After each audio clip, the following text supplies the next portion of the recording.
नमस्ते। वास्तु विशारद चैनल में आपका स्वागत है। श्री दुर्गा रक्षा कवच, इसी टॉपिक को हम आज इस वीडियो में कंटिन्यू करने वाले हैं।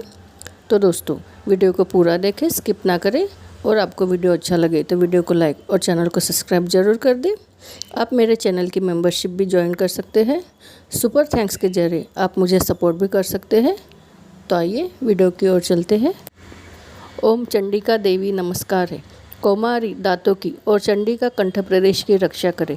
चित्र घंटा गले की, घाटी की और महामाया तालु में रहकर रक्षा करे।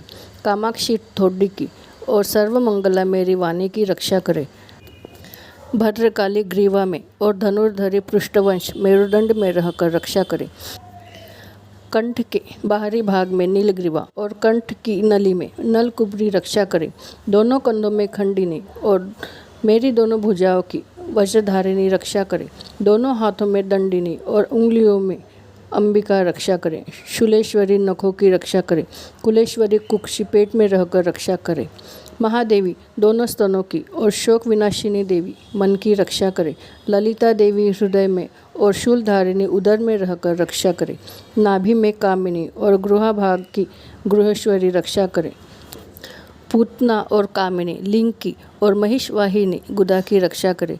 भगवती कटी भाग में और विंध्यवासिनी घुटनों की रक्षा करे। संपूर्ण कामनाओं को देने वाली महाबला देवी दोनों पिंडलियों की रक्षा करे। नारसिंही दोनों घुट्टियों की और तेजस्वी देवी दोनों चरणों की पृष्ठभाग की रक्षा करे। श्रीदेवी पैरों की उंगलियों में और तलवासिनी पैरों के तलुओं में रहकर रक्षा करे। अपनी दाढ़ों के कारण भयंकर दिखाई देने वाले रष्टा कराली देवी नखों की और ऊर्ध्वकेशिनी देवी केशों की रक्षा करे। रोमावलियों के छिद्रों में कौबेरी और त्वचा की वागीश्वरी देवी रक्षा करे। पार्वती देवी रक्त, मज्जा, वसा, मांस, हड्डी और मेद की रक्षा करे। आंतों की कालरात्रि और पित्त की मुकुटेश्वरी रक्षा करे। मूलाधार आदि कमल कोशों में पद्मावती देवी और कफ में चूड़ामणि देवी स्थित होकर रक्षा करे। नख के तेज की ज्वालामुखी रक्षा करे। जिसका किसी भी अस्त्र से भेदन नहीं हो सकता, वह अभद्या देवी शरीर की समस्त संधियों में रहकर रक्षा करे। ब्रह्मानी आप मेरे वीर्य की रक्षा करे।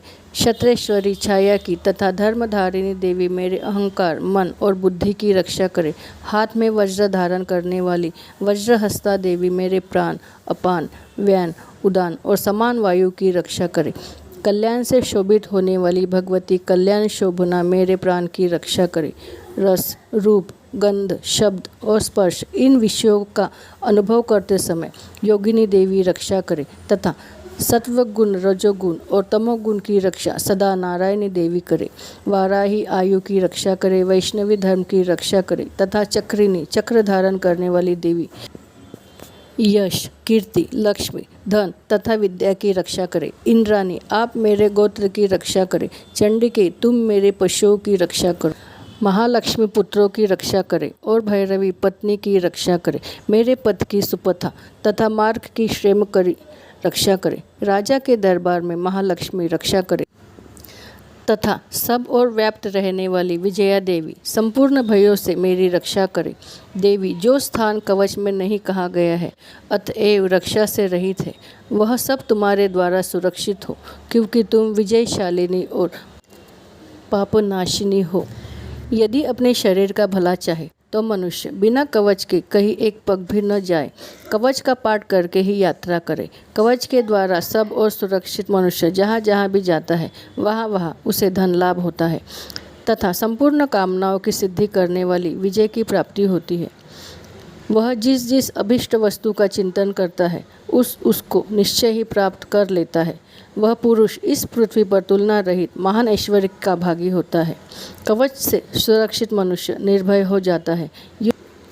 युद्ध में उसकी पराजय नहीं होती तथा वह तीनों लोकों में पूजनीय होता है।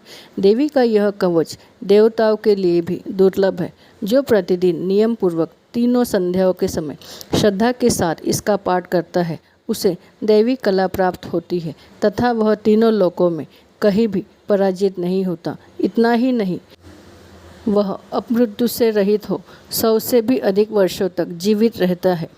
मकड़ी, चेचक और कोढ़ आदि उसकी संपूर्ण व्याधियाँ नष्ट हो जाती है। कनेर, भांग, अफीम, धतूरे आदि का स्थावर विष, सांप और बिच्छू आदि के काटने से चढ़ा हुआ जंगम विष तथा अहिफेन और तेल के संयोग आदि से बचने वाला कृत्रिम विष, ये सभी प्रकार के विष दूर हो जाते हैं, उनका कोई असर नहीं होता। इस पृथ्वी पर मारन, मोहन आदि जितने आभिचारिक प्रयोग होते हैं तथा इस प्रकार के जितने मंत्र यंत्र होते हैं, वे सब इस कवच को हृदय में धारण कर लेने पर उस मनुष्य को देखते ही नष्ट हो जाते हैं। ये ही नहीं, पृथ्वी पर विचरने वाला ग्राम देवता, आकाशचारी देव विशेष, जल के संबंध से प्रकट होने वाले गण, उपदेश मात्र से सिद्ध होने वाले निम्न कोटि के देवता, अपने जन्म के साथ प्रकट होने वाले देवता, कुल देवता, माला, कंठमाला आदि, डाकिनी, शाकिनी, अंतरिक्ष में विचरने वाली अत्यंत बलवती भयानक डाकिनियाँ, ग्रह, भूत, पिशाच, यक्ष, गंधर्व, राक्षस, ब्रह्म राक्षस, बेताल, कुष्मांड और भैरव आदि अनिष्टकारक देवता भी हृदय में कवच धारण किए रहने पर उस मनुष्य को देखते ही भाग जाते हैं। कवचधारी पुरुष को राजा के सम्मान वृद्धि प्राप्त होती है। यह कवच मनुष्य के तेज की वृद्धि करने वाला और उत्तम है। कवच का पाठ करने वाला पुरुष अपनी कीर्ति से विभूषित भूतल पर अपने सुयश के साथ साथ वृद्धि को भी प्राप्त होता है। जो पहले कवच का पाठ करके उसके बाद सप्तशती चंडिका का पाठ करता है, उसकी जब तक वन, पर्वत और कानों सहित यह पृथ्वी टिकी रहती है, तब तक यहाँ पुत्र, पौत्र आदि संतान परंपरा बनी रहती है। फिर देह का अंत होने पर वह पुरुष भगवती महामाया के प्रसाद से उस नित्य परम पद को प्राप्त होता है, जो देवताओं के लिए भी दुर्लभ है। वह सुंदर दिव्य रूप धारण करता है और कल्याणमय शिव के साथ आनंद का भागी होता है। श्री दुर्गा रक्षा कवच का पाठ करने वाला कोई भी व्यक्ति परम सौभाग्य प्राप्त करता है। आपको भी श्री दुर्गा रक्षा कवच का संस्कृत अनुवाद चाहिए तो कमेंट करके ज़रूर बताएं।